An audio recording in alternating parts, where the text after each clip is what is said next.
जब कोई व्यक्ति पूर्ण भाव से अपने आप को ईश्वरीय शरण में सौंप देता है तो ईश्वर उसकी किस प्रकार रक्षा करता है, इसे पूरा जरूर सुने। यह प्रसंग उस समय का है जब महाभारत युद्ध निश्चित हो गया था। कुरुक्षेत्र के मैदान को विशाल सेनाओं के आवागमन के लिए तैयार किया जा रहा था। हाथियों द्वारा पेड़ों को उखाड़कर जमीन को साफ किया जा रहा था। वहां एक गौरैया अपने 4 बच्चों के साथ एक पेड़ पर रहती थी। जब उस पेड़ को उखाड़ा जा रहा था तो उसका घोंसला जमीन पर गिर गया, लेकिन चमत्कारी रूप से उसकी संतानें अनहोनी से बच गई। लेकिन वो अभी बहुत छोटे होने के कारण उड़ने में असमर्थ थे। कमजोर और भयभीत गौरैया मदद के लिए इधर उधर देखती रही। तभी उसने श्री कृष्ण को अर्जुन के साथ वहां आते देखा। वे युद्ध के मैदान की जांच करने और युद्ध की शुरुआत से पहले जीतने की रणनीति तैयार करने के लिए वहां गए थे। उसने कृष्ण के रथ तक पहुंचने के लिए अपने छोटे पंख फड़फड़ाए और किसी प्रकार श्री कृष्ण के पास पहुंची और बोली, हे वासुदेव, कृपया मेरे बच्चों को बचाए, क्योंकि लड़ाई शुरू होने पर कल उन्हें कुचल दिया जाएगा। सर्वव्यापी भगवान बोले, मैं तुम्हारी बात सुन रहा हूं, लेकिन मैं प्रकृति के कानून में हस्तक्षेप नहीं कर सकता। गौरैया ने कहा, हे भगवान, मैं जानती हूं कि आप मेरे उद्धार करता है। मैं अपने बच्चों के भाग्य को आपके हाथों में सौंपती हूं। अब यह आपके ऊपर है कि आप उन्हें मारते हैं या उन्हें बचाते हैं। श्री कृष्ण ने एक साधारण व्यक्ति की तरह उससे बात की और कहा, काल चक्र पर किसी का बस नहीं है। गौरैया ने विश्वास और श्रद्धा के साथ कहा, प्रभु, आप कैसे और क्या करते हैं वो मैं नहीं जान सकती। आप स्वयं काल के नियंता हैं, ये मुझे पता है।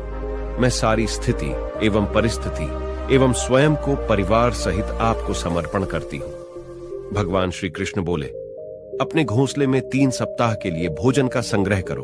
गौरैया और श्री कृष्ण के सवार से अनभिज अर्जुन गौरैया को दूर भगाने की कोशिश करते हैं। गौरैया ने अपने पंखों को कुछ मिनटों के लिए फुलाया और फिर अपने घोंसले में वापस चली गई। 2 दिन बाद शंख के उद्घोष से युद्ध शुरू होने की घोषणा की गई।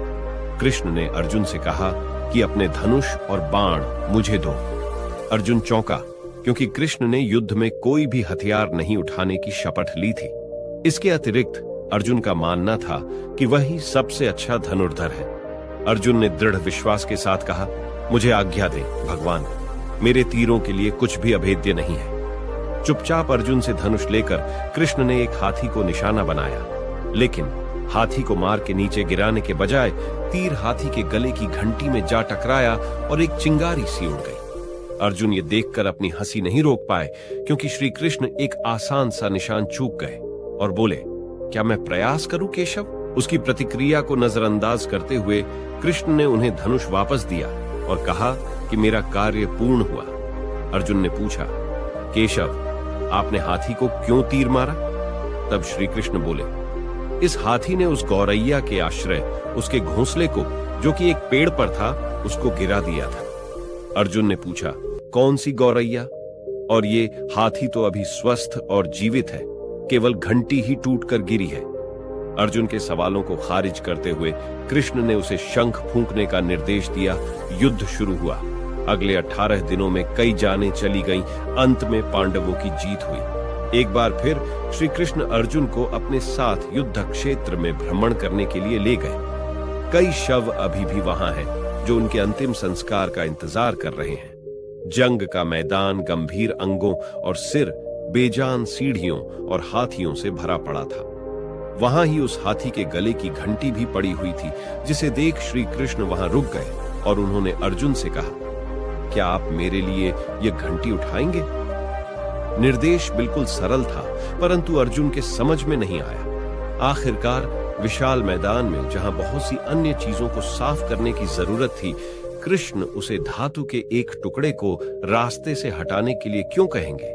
अर्जुन ने कहा। इसे श्री कृष्ण ने कहा, हाँ, ये घंटी, ये वही घंटी है जो हाथी की गर्दन पर लगी थी, जिस पर मैंने तीर मारा था। अर्जुन बिना किसी सवाल किए उस भारी घंटी को उठाने के लिए नीचे झुका। जैसे ही उन्होंने इसे उठाया, उसकी हमेशा के लिए जैसे दुनिया बदल गई। 1, 2, 3, 4 और 5 4 बच्चे और उसके बाद एक गौरैया उस घंटी के नीचे से निकले। बाहर निकल के माँ और छोटे पक्षी कृष्ण के इर्द गिर्द मंडराने लगे एवं बड़े आनंद से उनकी परिक्रमा करने लगे। 18 दिन पहले काटी गई एक घंटी ने पूरे परिवार की रक्षा की थी। अर्जुन ने कहा, मुझे क्षमा करें हे कृष्ण, आपको मानव शरीर में देखकर और सामान्य मनुष्यों की तरह व्यवहार करते हुए मैं